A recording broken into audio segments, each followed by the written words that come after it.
fil de nos lectures de l'Évangile, nous approfondissons notre relation avec le Christ et le contenu de son message. Nous pouvons alors remplir toujours mieux notre mission d'évangéliser, c'est-à-dire d'annoncer l'Évangile par nos actes et nos paroles.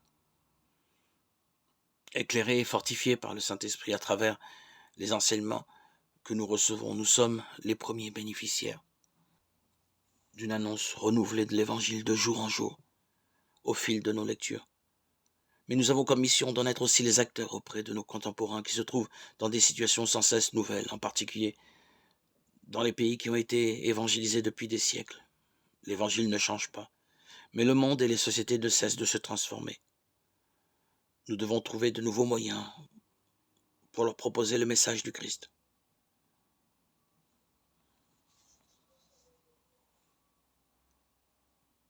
La foi approfondie nous pousse à traduire en actes ce que nous croyons. La foi agit par la charité. Galates 5:6. La foi a pour conséquence que nous obéissons au commandement de celui en qui nous croyons.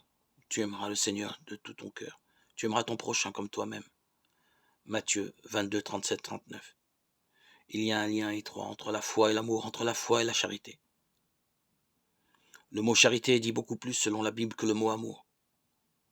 Foi et charité se réclament réciproquement, si bien que l'une permet à l'autre de réaliser son chemin.